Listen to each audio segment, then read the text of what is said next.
I'm ridiculously excited, so much so I can't even say ridiculously. And also like just so happy to be here with my wife. So full disclosure, we are married. So she's a very smart scientist. I'm just an oncologist. So but it's been such a lovely connection and journey with you. So I want to reflect on a young woman I saw a couple of days ago in the radiation planning suite, 40 years old, has kids, has more aggressive breast cancer, and thinking about her journey in that first kind of hearing those words, you have cancer, and then having to wait. And a lot of my patients say it's the waiting that's so difficult, waiting for those appointments, waiting for the tests, waiting for the results, and then worrying about what's going to happen, worrying about side effects, worrying about loved ones, and oftentimes feeling utterly alone. You can be surrounded by people, but feeling utterly alone. And I have to believe, and now I really do believe that there's a better way that we could actually empower that person and their family, activate their role in their care, and actually get them through their treatments, actually get them through their treatments even more easily. I think it's going to improve cancer outcomes. And I'm also thinking about the long term.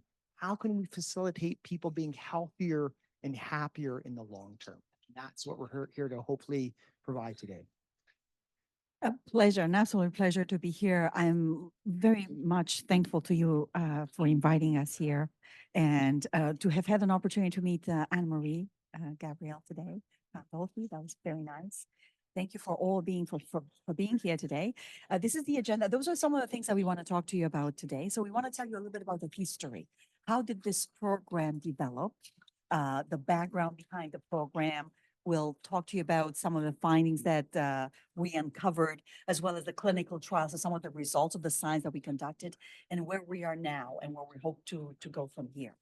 And like you paid homage to the people behind the program and what you're doing, the lecture today, I also want to acknowledge Frank and Debbie Sovi. They are the creators of the Sochi Research Fund that made my position possible and that made all this research possible. It's incredible how seeds such as those, Anne, that you plant today can have wonderful results a year later.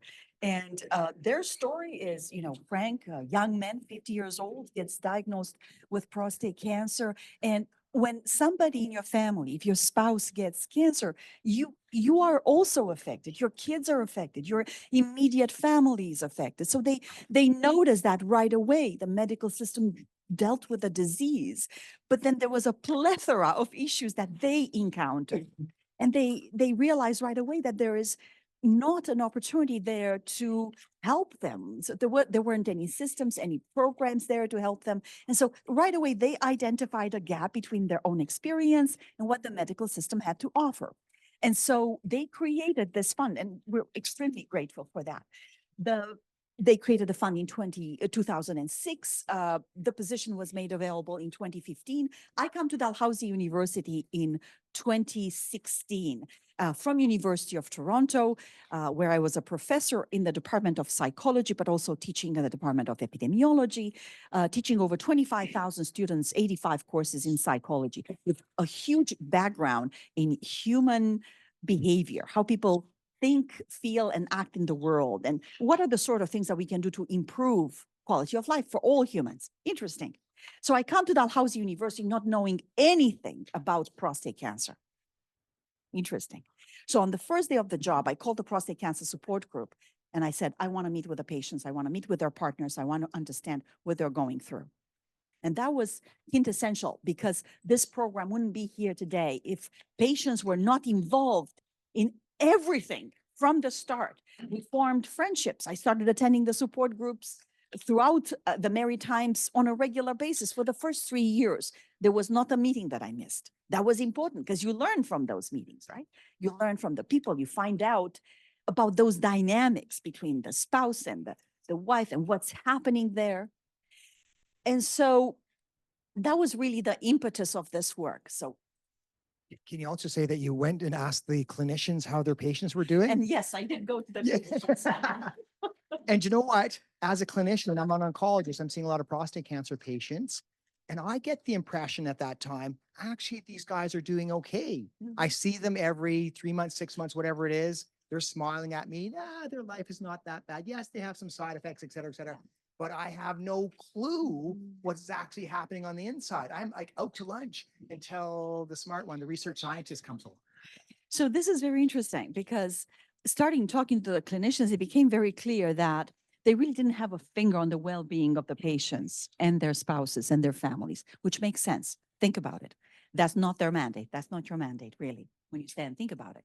So I started talking to David Bell, who at the time was the head of the department. And I said, David, I spending time with the patients and their partners, I started to understand that that they're in a lot of distress. I just said it right off the bat. And I said, I wonder if now, as I'm going to start rolling, science happens in phase 1, phase 2, phase 3, phase 4 trials, right?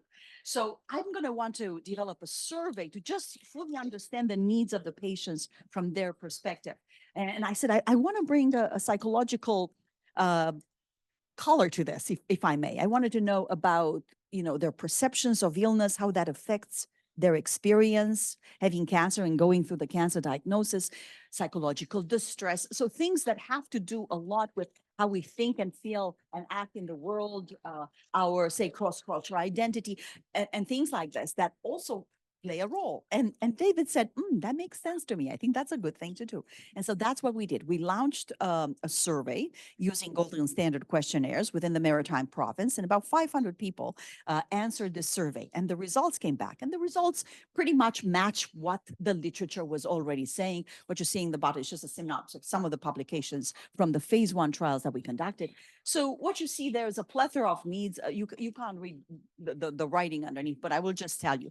Number one, issues related to sexuality and intimacy. It makes sense, right? The prostate affects this type of functioning. Patients, by and large, said that they're fatigued. They felt isolated, as if they were on an island. High levels of urinary symptoms as well would be like. High levels of urinary symptoms as well, but they felt isolated, right? Yes, Their yes. relationships were suffering, and they Yes. felt that they had problems sleeping. Where the shock came, I Yes. guess, is when we ask questions about mental distress. And just to put things in perspective, and this was a shock.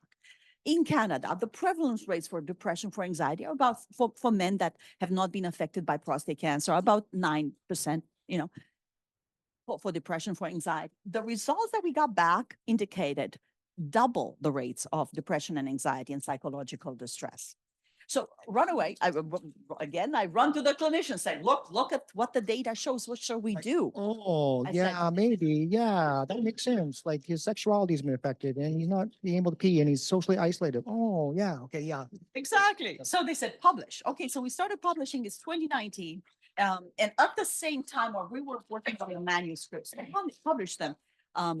I also have a background in statistics. So I said, I think it will be important for us to go to independent data sources and start having a look to see what we find there. And so we went to the Atlantic Canada database, which has data related to mental distress and anxiety and depression, over 6,000 men, and we find the same rates. Rates were double, almost triple for men diagnosed with a history of prostate cancer, having depression, anxiety, or both. Then we went to the Canadian longitudinal study for aging. Can I just say as well? So it matched against the normal population, but it's also matched against men surviving other types of cancer. So you're at twice the risk of depression and anxiety surviving prostate cancer than, for instance, maybe colorectal cancer. And that's a very important point, because through qualitative interviews of those phase 1 trials, we started to uncover all sorts of things. And I'm sure that if you don't have background in psychology, you might say, what's the big deal? So let me give you an example. Some of the things that patients said in qualitative interviews will be, I went from 57 to 75 overnight. Right. And some of my graduate students said, no big deal. We're not going to code this. And looking at that, I'm saying, oh my goodness. What did they just tell you? They went from 57 to 75 overnight, and that's how it feels inside. But normally it will take 20 years to change, to adapt, right? And instead you feel like overnight something has happened and you're in an old man's body. That's huge. Yeah. And so those are the sort of things that would come up from those qualitative interviews that map onto what the Making quantitative sense. data had to Yeah. say. So we looked at the Canadian longitudinal study for aging, much Same larger deal. sample, the same thing. At the same time as we started publishing those results in Denmark, and now most recently in the US, as you will see, but in Denmark, a team of researchers at the Cancer Institute, the National Cancer Institute there, started looking to see what happens to men who have a history of prostate cancer diagnosis in terms of their prescribed medication. So those are not Antidepressants, yeah. those are not measures. So our measures were were like a questionnaire that establishes whether or not you screen positive for psychological distress, depression, or anxiety and need for clinical treatment. What they did is they looked at actually prescribed medication, and they found out that even 18 years later, these men had double or triple the odds of being on prescribed medication for anxiety, depression, or both. And those results were kind of consistent over the years. So Yeah. it wasn't just like an 18 years peak, you know? Yeah. And there is a statistically significant difference. And most recently in the United States, you also looked at a national database, and the results were the same. Same. 15 years later. So definitely we uncovered a silent Yes. epidemic of depression, anxiety, Yeah. or both. It's like, I'm a clinician. I want to actually do something about this, right? So it's nice to report this, but let's get on and actually help people. So we knew there was a mental health crisis in some sense, or at least an epidemic of poor mental health. But there's also specific side effects. If you get prostate cancer, you have a surgery, you're more likely to have urinary leakage, for instance, or fatigue, or problems with your erection. So there's lots of specific things that need particular interventions in some sense. ADT is androgen deprivation therapy. So a hormone therapy takes the testosterone out of your system, puts the guys at risk of essentially heart attacks and diabetes and obesity. And there's lots of other stuff that happens when you get the guys started on anti-testosterone therapy. So again, we need to mitigate against that specifically, help them through that. And these guys are also at risk of other problems. So they're more likely to die of a heart attack or a stroke than they are of actually their prostate cancer. So again, can we intervene and actually change their healthy lifestyles to something that will actually improve their health overall in the long term? It's like, yes, let's do something. So, so we came up with these pillars, again, bottom up from the patient's top down, very, very strong science. So And I think we need to pause here and just give you an idea, because I mentioned at the beginning, we engage the patients, but what does that mean? So in addition to meetings, lab meetings that we would have, where patients would come at the table with us and make decisions alongside with us. In other words, scratch their head and say, does that make sense to me? Do I really experience this? We would organize annual conferences where they would come. So the same group of people and others were invited, stakeholders were invited, donors were invited, people from the administration of the university, of the hospital, of the province, clinicians and residents. They were all invited. So notice the development always had this component of bottom up, top down. This is quintessential, because I know we talk a lot about patient engagement, but what does that mean at the end of the day? Well, I think it's important for us on one hand to do translational science and say, look, these are the needs that we identify, and like a key in the lock, right? We know from the literature that those kind of interventions, behavioral intervention, help support people in those domains. And so we are planning to put together an intervention that, like a key in the lock, will fit. What do you think? That's what patient engagement means. Give them a chance to think about those. Does that make sense to me? yeah, Would I do that? Yeah. Exactly. Would I do that? So you can see the components of the program here, right? So they're older men, which are hard to work with, right? The guys just don't change very much, you know, beyond a certain age. Sorry, guys, if you got a Y chromosome, you're really suffering. So home-based, safe, right? Effective length of time. We came up with 6 months of a program, so you could start it ASAP, get a diagnosis. You start onto this program. It helps you actually get through your surgery or your radiation. It also gives you a few months afterwards to help you recover from that. And given 6 months, people are more likely to change their habits. Can we actually get them to exercise in the long term? Can this be a lifelong benefit from being part of this program? So again, the people said, the men said, yes, 6 months sounds right. Convenient for clinicians. Alicia's here. I'm thinking about to myself, you know, as a clinician, you're super busy in the clinic. You don't have time to explain the depth and complexity of this program. What you can do though, which I think is a very important piece, is to say to your patient, this is very important. I want you to do this. Go to this website.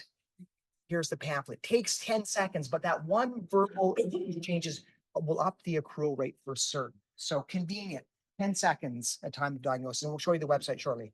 The last piece here is actually, I think, part of the secret sauce, the organic part, because the recipe for disaster for an app is to make it sterile, or just go to that website, you know, do those videos over there by yourself.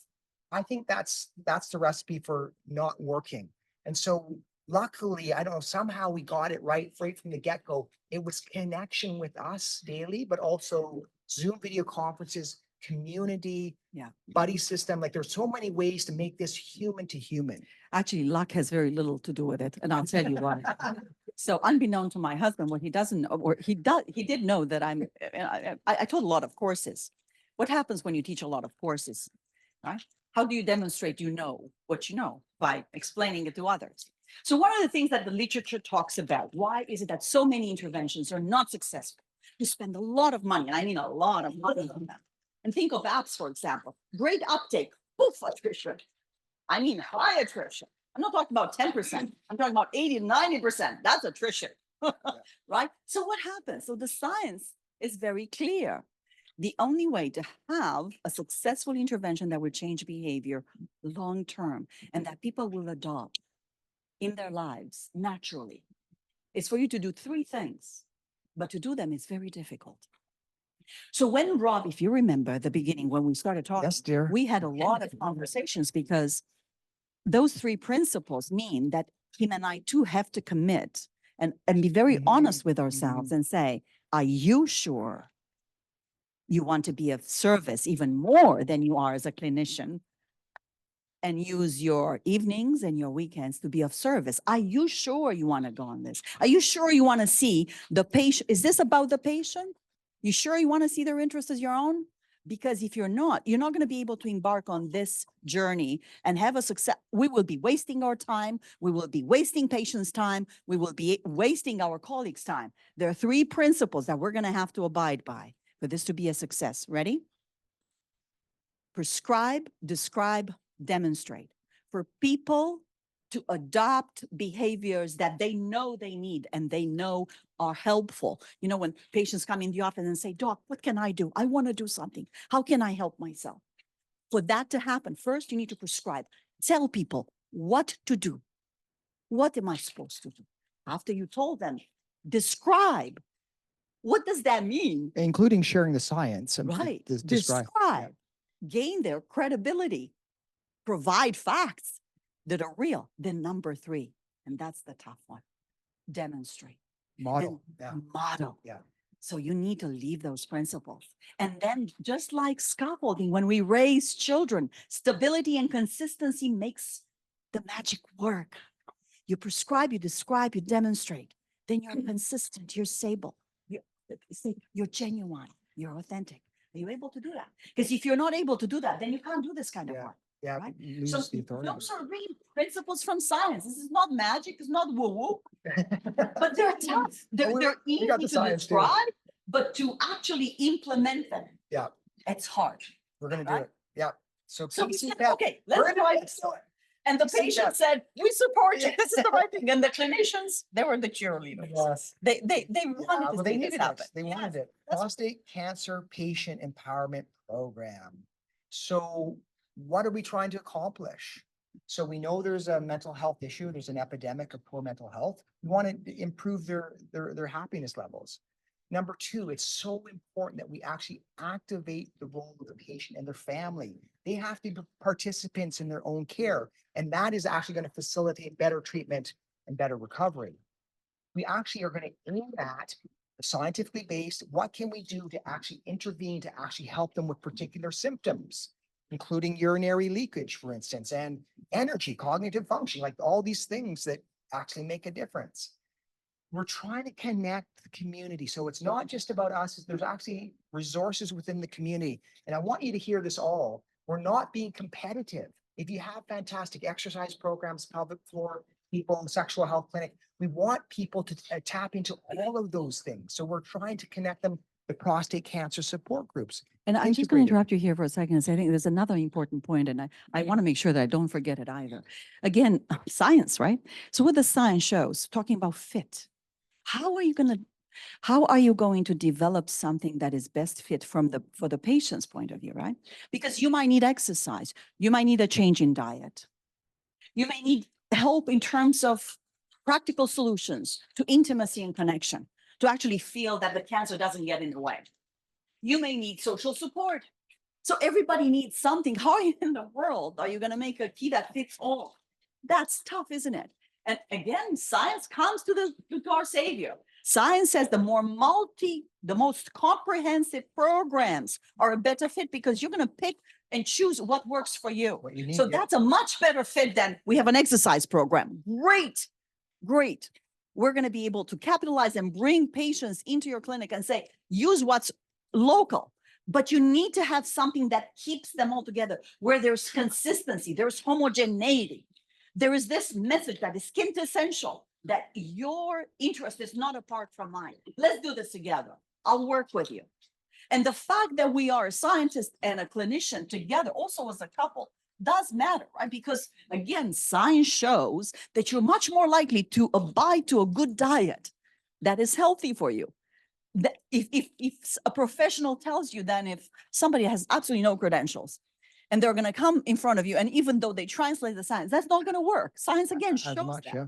Yeah. Agreed. Yeah, I kind of feel like we have this fantastic program. We haven't told you about it yet. I know. We're setting you up. We're setting you up. So we're trying to teach the healthy habits. We're trying to have people integrate those healthy habits within life stress reduction and so on. And lastly, this is about community. We are all in this together. And what we're trying to do is also create a research community, having these site leads internationally, collecting this data, sharing that experience. Educating the Education. future residents. Yes. Yeah. So lots of ways that we create communities of empowerment. Okay. So again, we're like, here's the outcome, but we're not gonna tell you the information Okay, yet. so we talked to you about phase 1 trials, okay? And they're about surveillance, understanding the needs in your population. The second thing that we did after our annual conferences, and by the way, we keep on producing those on an annual basis in our lab. So we're never going to take the finger off the pulse of the patient's engagement in everything that we do. And so phase 2 trials is we put together a program only for 28 days because we wanted to know, A, would people be safe engaging in it? Number 2, would they do it? Yeah. Right? Would they do it? And we wanted to observe their response through quantitative and qualitative surveys as well. So we had qualitative interviews at the end. And we wanted to know what the results were. 30 men entered the program. They completed the program. There was no attrition, 28 days. To our surprise, we also noticed some results, some positive results. Their mental health improved, or psychological distress decreased, statistically significant. They lost some weight, but we also did physical measurement. We looked at physical fitness. We also looked at EEG. We wanted to know, by the way, if the research from Harvard works in our laboratories at Dalhousie University in Halifax. And we reproduced, because part of the program, as Rob will describe the program in a second, has to do with a mechanism that teaches you how to de-stress on cue, right? You can change the neurocircuitry to help you do that, so that you're not just a puppet, action, reaction in between, nothing, that you can actually calm yourself down before an appointment and so on. And so we wanted to replicate that. We used some technology developed here and we put it to test, and we noticed the same results as you did here. You have over 500 publications replicating that. So wow, surprise, surprise. So it's working. A last thing I want to do before you present this, Rob, is that among the many publications that came from the phase 2 trials, is one that is probably I'm the fondest of, is the qualitative interviews that we had with the patients. I would strongly urge you that you do read. If there's only one paper that you're going to read of ours, please read that, because you hear their voices and how they say this program was more than the sum of its parts. This is when you hear stories such as, I went from 57 to 75 overnight. And this program gave me a mean to reconnect with my spouse. The cancer word didn't get in between our eyesight when we looked at each other. Those are the important things that you're after at the end of the day. You want to improve the quality of life of people. Yeah. And So, the responses suggest as such. so the patients then self-select. So generalizable to about 1 in 3 Nova Scotia men. We ask them to go to the website so they can check out the website. On the website is a description of the program, but there's also a 10-minute video there that really reviews it. They can really get a good feel for what they're into. And then they go through, they can contact the research coordinator. It's a phase 4 trial right now, and they can sign themselves up if they're interested. We have the program also opened in New Zealand, so they have their own specific website. Yeah. Okay, so here it is. I finally get to talk about this. So 6 months, 182 days, every day you're going to watch a 3 to 5 minute video from us, the two of us in our living room, whatever, our kitchen, talking about one of the aspects of the program and encouraging the guys and sharing from our lives and so on. And so many people get up with their partners and watch that first thing in the morning, and it's kind of a sharing activity, a little boost to our day. We're a bit enthusiastic, as you can imagine. So and I just want to give a metaphor of this. Imagine that you get a subscription to think about Netflix, some show that you really like, or that you want to hear what it is about because you have a condition, there's interest, right? You have prostate cancer, there's a show that goes on every day for 6 months. Okay, imagine you get such a subscription, okay? And then imagine that you're being told that those two people, the same people that are welcoming you, greeting you every morning, that they're going to be in every aspect that will demonstrate this program. So in other words, if you're going to do exercise, whoop, there they are. And if they're going to teach you how to cook something that is really good for prostate, oh, there they are again. And then you're going to get to see them on a monthly basis. A Zoom conference, yeah. Like Hotel California, you can come in, can never leave. Basically, as long as they live, Yeah. you get to see them on a monthly basis. They're going to update the science from the beautiful AUA, the American Urologic Association conferences, or the CUA, and you're going to tell them about the new science that is burgeoning all the time. Nice. And you're going to update them on practical things, Yeah. translated in easy terms to help them as they move along on their journey. Yeah. Would you subscribe to Yeah. So, well, some patients are saying, the guys are certainly motivated. Very So we're motivated. probably tighter on time. So I'm going to go through the program here. So you can see on the right-hand side of the screen is an email that has the links to the various aspects of the program. So essentially they go into the email, then they can watch the YouTube video of us every morning. And it's the motherhood stuff. You would know this, right? We're asking the people to do some form of exercise every day, something that's fun. In fact, can everyone stand up now just for like 10 to 15 seconds? Just stretch for a second. There's something called sedentarism, which means if you're sitting and you can just stretch in any way that feels good for you, or touch your toes, or do the hula hoop, or whatever feels good, just to get Don't yourself be embarrassed in front of colleagues. stretched out. Okay, you can have yourself sit again. So sitting You've done 3, very 4 hours in a row is not good for you. So we talked about stand up 5 on the hour. The next aspect of the program is home-based strength training. We mail the guys elastic bands so they can do this program at home. They follow along on a video, one on Monday, a different set of videos on Thursday. There's 4 levels of difficulties. The physiologist here is talking through the technique. You can see Gabrielle in the top left-hand corner doing the easier version of the program. When we do yoga, I do the easier version because I can hardly touch my knees, one of those scenarios. So, and nobody has hurt themselves. No one's bonked their head or broken a bone, doing these home-based strength training. The next aspect of the program is dietary recommendations. And you can see here, it's 26 weeks of videos, plant-based. My wife is a fantastic chef. I'm at the other end of the spectrum. I wash a mean dish, one of those. So in the videos, she's teaching me how to cook. So even so easy an oncologist. Even an oncologist can do it. Yeah, exactly. So one of those, but we're essentially drawing on the science, saying decrease your red meat, increase your vegetables, time restricted eating. Vegetables, food, try to stay away from ultra processed Yes, food. Look vitamin at the labels. D. Yeah. Next, and this actually I'm really proud of because we reached out to a physiologist in Australia saying, what should we include in the program? And so what we're having the guys do is Kegels essentially. It's 10-minute videos. The videos change every week, and we're asking them to follow the video 3 times a day. So it's a good time commitment. We have text reminders with the links to the videos. It's all the classic stuff, the quick twitch muscles, the long endurance muscles, and the relaxation techniques. Okay, so Kegels. Next, you're seeing Sal here. He's got a biofeedback monitor hooked up to his phone. The monitor, we loan them for 6 months. We now have the technology to have a person put their finger over their cell phone lens and get the same kind of heart rate feedback. The science, again, is very strong. Practicing this technique, essentially, which is relaxation slash meditation, improves mental health, post-traumatic stress, hypertension. There's a lot of ways that practicing this actually helps these guys. And they complied. This one I was anxious about. Like, who am I, the oncologist, to recommend to other people how to improve the quality of their relationships? Luckily, I listened, I agreed. Gabriella's a fantastic, psychology prof.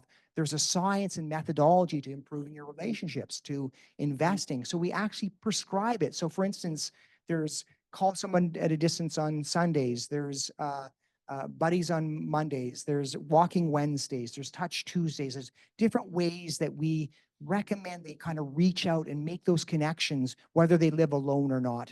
And then there's all other kinds of aspects of the program: love languages, role of forgiveness, emotional needs. So lots there. This, again, I think is so important, that human connection, because we have ongoing monthly video conferences. We have about 60 screens, and therefore a lot more people involved every month now. We give a scientific update. For instance, we talked about cannabis. Cannabis is not good for you, just to make sure that's clear. Ultra-processed foods like penile implants, yes, anything to do with sexual health, androgen therapy. Yeah. So all of Lot- the new science that is burgeoning is as coming the in. program is evolving, right? There's new stuff happening all the time. We have small and large group discussion. And it's all about them. This is about loving them. This is about serving the patient, Yeah. right? So Bring that yeah, and so that's been very. They only even created their own groups. Again, the guys initiated that themselves. They wanted to have an informal meeting before this very kind of formal, more structured meeting. The buddy system, so they have an option of connecting with 2 co-participants. The ask is that they call each other once per week, and they can talk or have more often calls, et cetera, et cetera. There are mentors within the system. There's a Facebook group.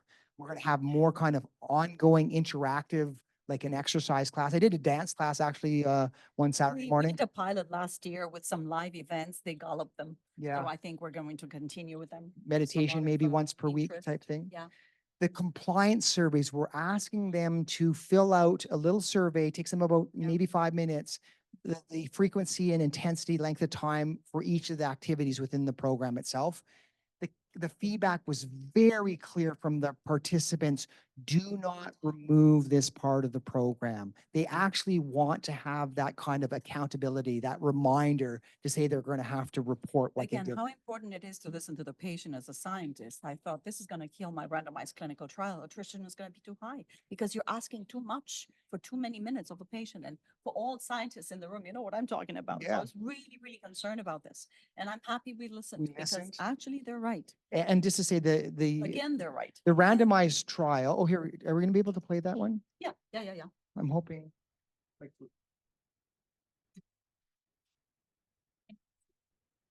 Biggest problem I've had following the surgery was incontinence. And that, it's been 5 years now since I've had my surgery. So I had Depends, sort of adult diapers, for some time. It's embarrassing. It's not pleasant, if you cough, you sneeze, anything you've had to drink was there. Makes you think, should I try to drink less? But no, I've got to drink because you need the fluids. If you're going out to try to shovel, you've got to I used to take a lot of paper towel over the pad to let that get the initial leakage when you'd be shoveling or doing anything strenuous whatsoever. Through this program, there's a different series of Kegels and different exercises, and they're lasting for me about 15 minutes and doing it 3 times a day. And I would say during this past month, I'm about 90% drier. The surgery had a profound effect on me. And the loss of sexual function had a profound effect on me. So when I started this program, I was struggling. And this program was a way for me to turn it around. Programs help me to be motivated in terms of my physical fitness. And so, yeah, I'm way less now than I did a decade ago. They're not able to have an erection. That can be a very devastating thing for people. And it kind of brings a dynamic of loss. And I would say that part of what my wife and I have gone through over the past several months now has been grieving this loss. And it's a funny thing because I present well, I look healthy, but there's a loss still that we're going through. I remember when Dr. Gabrielle was talking about intimacy, and my wife and I have joked about it sometimes at home, where I say, I need a touch, I need a hug. And I've certainly been, I think, more expressive in my own demonstration. I've always been a kind of a tactile person anyways, but I think even more so since this program, because I'm exercising, because I'm being very careful about what I eat. All of this is part of the motivation that I received from the program. I'm in a better space. Yeah. Ross, who's the last person there, is a minister and actually runs the prostate cancer support group in Halifax now. Oops. Yeah, so very quickly, I'm going to run you through the results that we obtained through a randomized clinical. So we went from phase 1 for phase 2. Phase 3 trials are those where you basically compare the intervention to the usual care. And so this is just a synopsis of the things that we found and those that we didn't find. So things compared to standard of care, we found improvement in urinary and sexual function, particularly for men who underwent radical prostatectomy surgery, improved physical fitness, patients lost weight, just as with the phase 2 trial, increased patient activation, self-efficacy, perceived emotional control over the situation and the illness, reduce psychological distress, reduce cost to the medical system, looking at the medical billings and having a resident and an epidemiology student working with a cost economist at Dalhousie, improved quality adjusted life years, but we did not find that the program changed the relationship satisfaction in any way with their partner or changed bowel function. So the primary outcome of the phase 3 randomized clinical trial, and just to describe the trial very briefly, I thought we had a slide there, but Oh, geez, I'm not sure. somewhat it disappeared. So let me tell you about the randomized clinical trial phase 3. So we had patients that received a prostate cancer diagnosis and met with either a urologist or radiation oncologist, and they had set up the time for their treatment, either for radiation or surgery. Okay, and so then they were randomly assigned to one of the two groups. Either for the first 6 months, they will get usual care, standard of care for prostate cancer diagnosis with the intervention, or they would get usual care alone. At the end of the 6 months, people who only had usual care were provided the information until the end of the year. Okay, and then since we wanted to have measurements at the end of the year, we thought, what a great opportunity here to also measure outcomes at the end of the year for the group that received the intervention first. So what you're seeing here on the screen is the group in red is the group that received the intervention first. So you see a solid line from baseline. So at baseline, both groups in terms of psychological distress and need for clinical treatment are the same. By 6 months, you see a reduction in psychological distress and need for clinical treatment for patients who were in the intervention that continues until the end of the year.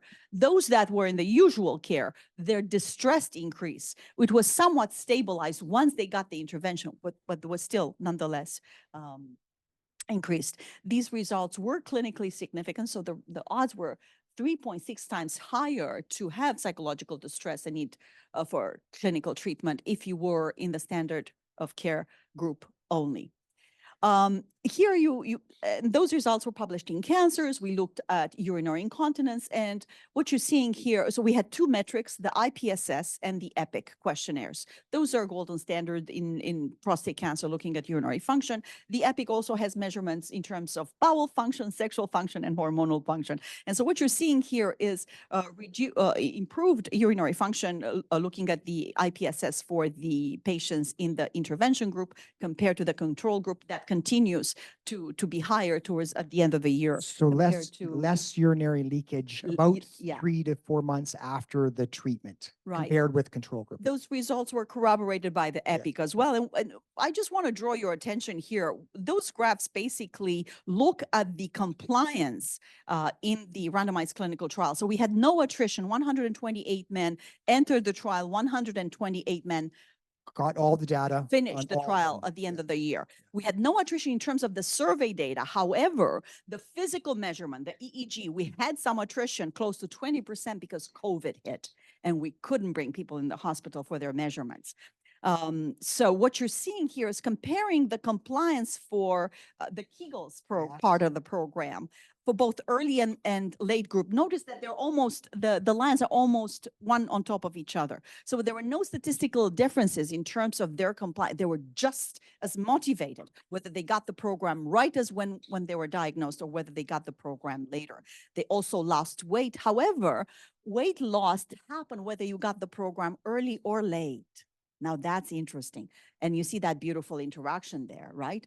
So if you got the program early, you lost weight. If you got the program late, you lost weight. It's It about doesn't matter. 3.5 kilograms, about 7 pounds of weight loss during the 6 months on Right. average. Yeah. And for psychological distress, that's not the case. The sooner you get the program, the better. Again, compliance in terms of the strength exercises and aerobic exercises of the program, they're both Very groups just similar. as motivated. Yeah. Just as motivated. Next, we looked at self-efficacy, which is a metric of patient activation in their own care.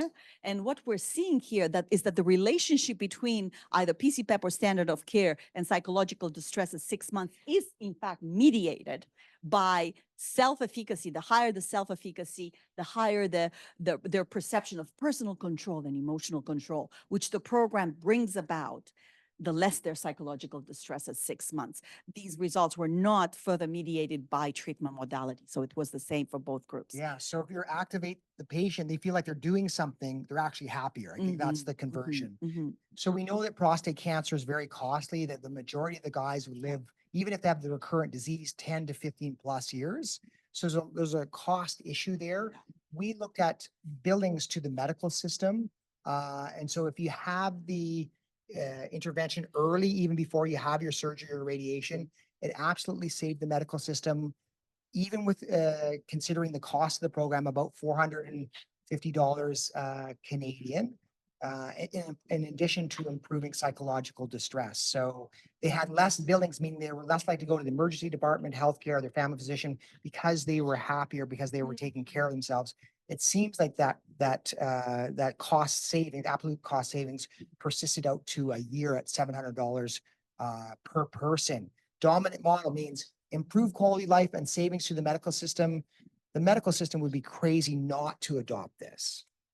We're working So on it, yeah. then we looked at the quality adjusted life years. This is a metric that is derived from the SF-12, which is a measure of quality of life. And just to put things again in perspective, a quality of 0.81 is what is typically found in the population in terms of optimal health. A score of 0 on the quality means you're dead. You're in a coma, yeah. Right. So these are the results that we found. So you see results here. What happened when you get PC-PEP early, right?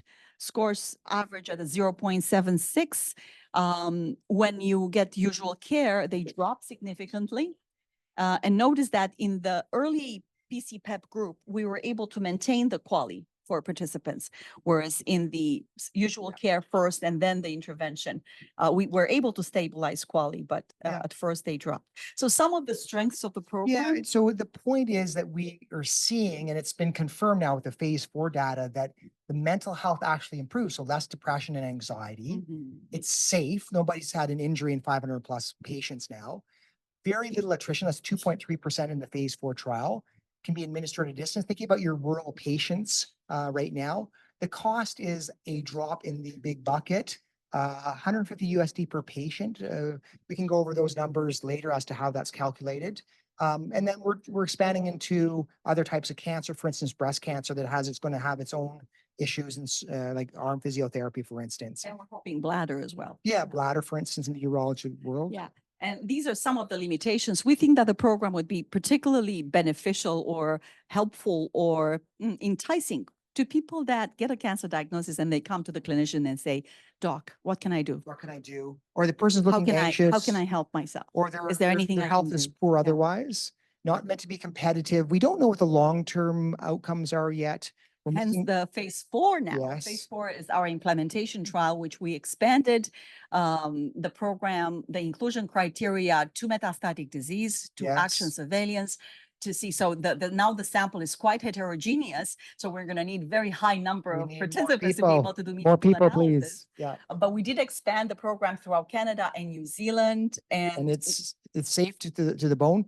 yeah, co- 2.3% attrition rate to Yeah. date, 450 people enrolled to date. Very So comprehensive very, very small quality of attrition life for questionnaires. Yeah. a long program. Who benefits most, who benefits least? Probably the younger guys undergoing surgery would benefit a Mm-hmm. lot. We're looking for partners. Here's our accrual across Canada so far. We've piloted and now the New Zealand is actually going to hire staff to put theirs on board. The people in Wales without an H there is going to probably replicate the randomized trial, but there's the UK, there's Netherlands, there's Romania, like And Belgium. Belgium, and Harvard, baby. Woo! We're hoping. Anyways, and the other studies with cancer, PEP, I'm not going to give you the everything here, but we did all types of cancers scenario and So we recorded again another set of 6 months daily videos, and Yes. we replicated what we did for prostate for all forms of cancer. You're just having a little synopsis there on the screen in terms of how that looks like. We also expanded the program to all forms of chronic disease. The phase 2 trial now is underway in Pictou County. which is a county in uh, Nova Scotia. Yep. Yes, And then we're trying to partner. where our donors actually are living Yeah. as well, residing as well. So, and then we're trying to develop this breast cancer Yeah. program as well. So all to say that the initial results show that mental health is improving over time. So you're seeing that clinical cut point of needing psychological treatment is improving over time. And we're working with Nova Scotia Health Authority to make cancer PEP standard of care throughout Nova Scotia, we hope, and perhaps the Maritimes region as well. Yeah. We have a roadmap as to how that is going to be accomplished in the next couple of years. We just want to give thanks to our donors who I believe Frank and Debbie Soapy are Woohoo. online listening to this talk right now. Hi, Frank. Hi, Debbie. If you can hear us, thank you so much for the seeds that you planted. Look at the work that we've done to date. So really, really grateful for them. Very grateful to all the patients, the research citizens. Yes. So you come in our trial and you become an instant research citizen. If you We want know to take where you leadership live. roles, you can. Isn't that lovely? will Also, the fill out your Dalhousie survey. Research Medical Foundation, which is now the Dalhousie Faculty of Medicine Advancement Office. Thank you to all those folks there. Thank you to the Aberdeen Health Foundation, to Prostate Cancer New Zealand, to Nova Scotia Innovation Hub, Research Nova Scotia, who funded a great deal of those trials and many others. Yeah. To Pharma, who Sponsors. afforded us educational presentations and clinical collaborations. We could meet our colleagues throughout the world. So And- thank you for that. Yeah. And to the many, many Collaborators. clinicians, Yeah. urologists, This is just some of- radiation oncologists. Those are just some of The them short list. and our staff. Thank you so much, Anne Marie, Anne. for making In this honor of Mike happen. as well. Thank you, Yeah. Harvard, for Yeah. inviting us. Thank you. you.